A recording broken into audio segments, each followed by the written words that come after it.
Each week, the beauty show introduces celebrities to get their special beauty tips. Let's hear one of those tips now.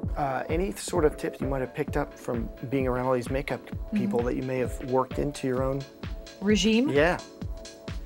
I kind of go to my garden for masks and facial. I pick strawberries and take some honey and avocado and lemon and whatever you would actually eat is good enough to put on your face. and I mean that's you my want thing. to party with her. Apparently we do. You come over and she's got avocado and strawberry on her face. Dinner Welcome. and a movie right there. And Peter, anything from the Men's Guide to Grooming from Sarsgaard? I don't groom. So just less is more. Just have it. Yeah. If you've got it for Yeah. A sideburn trimmer occasionally. I don't shave down to the skin, right? Well, I don't, because I find it very irritating. So like tomorrow or the next day would be a good idea to, go back down. Like you. Like me. Yeah. Well, you got like 9 o'clock shadow there. I just did this 2 hours ago. Did you really? Yeah, you should see my wedding photo. A lot of testosterone, my friend. What kind of questions you got? Orphan. Okay. Welcome back. Dr. Smallwood and Dr. Elannan talk about smile makeovers and promise an unbelieving Lisa that she will finally have the smile of her dreams. Lisa. Hi, nice to see you again. It's good to see you too. Are you excited? I'm very excited. Well, this is really one of the most exciting parts of the whole process because we get to discuss and design your smile. Today is a very easy appointment. We just talk, pretty much. There will be some things we're going to do as far as taking some impressions. Have you ever had an impression before? Okay, so you know how those are. They're fast though. They only take about 3 minutes each. We're going to take some photos of you and then take some other records to make sure everything's perfect because Dr. Elannan and I are professionals, and we want everything done correctly on the front end so that the whole rest of the process goes by really easy. This is the one thing that I can't really comprehend is how you can really change my smile image. Is it so narrow at the top? Yeah. And the whole process, I'm sure you'll explain to me as we go along. Well, let me go over that with you a little bit then. Smile to yourself. You are absolutely right. Some of the issues that you've got is you're what we call collapsed, meaning your teeth on the sides are kind of fallen in. Your 2 front teeth are a little larger than they need to be. So as a result, you have a lot of emphasis on those front teeth. And then you lose teeth as you smile. So you see these 2 front teeth, and then everything kind of drops off. What we want to do is we want to bring that smile out. Yeah. And so what we're going to do in your particular case is you smile real big. This side and this side will be brought out, make it broader, more a fuller smile. The upper teeth will require 10 veneers we're going to do on the outside of them. Very conservative, we just take a little bit of tooth away. But then we, once we take that tooth away, we replace it with porcelain, and they just look absolutely beautiful at the end. Very simple process. Your biggest issue is just those 2 front teeth. I've got to de-accentuate those things. And don't take that the wrong way, but they're just too big for your face. Yeah. So we've got to be able to bring a nice even smile all the way around too. This is the thing though that's, everything else I've kind of done to myself. Yeah. Over time. Right. But this has always bothered me. So this is, I can't tell you how I'm excited to get my smile fixed. Look at the difference. It changes your whole face, and that's what you're noticing. The teeth are going to guide the lips, their fullness, their shape, a lot of aspects, so it avoids a lot of unnecessary plastic surgery. She's very easy to work with. Lisa has got a great personality.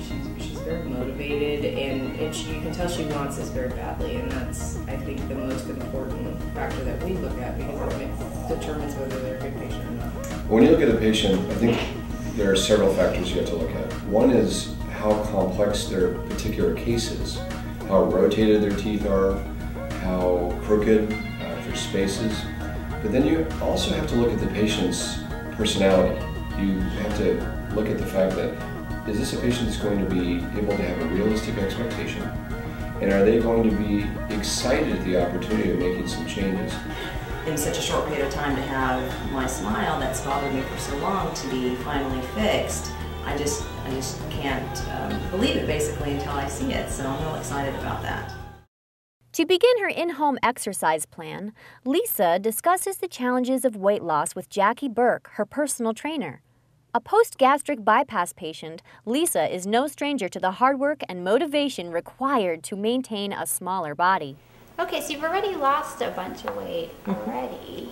So was there a moment where you decided that you really wanted to lose the weight? Like what made Well, you... man, I always knew that I needed to lose weight and had tried on and off, but there was this one point when I was at work, I was taking a CPR class, and at the end of the class, everybody individually had to actually perform CPR on the dummy.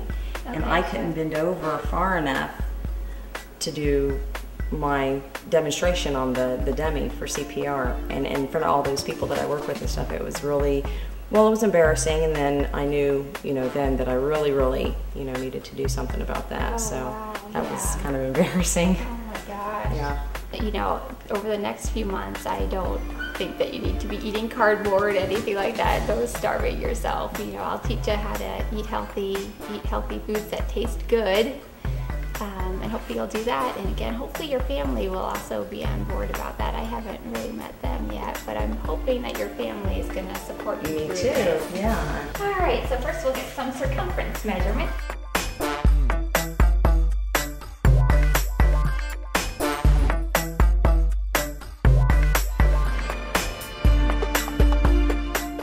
So it looks like your body fat percentage is 38.5%.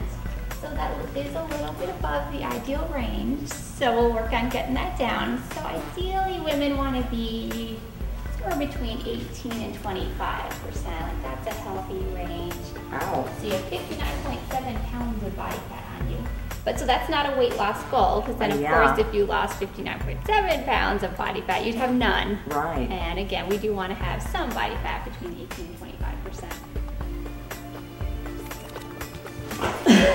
Okay, all right. I hope you're counting here. I can't do one.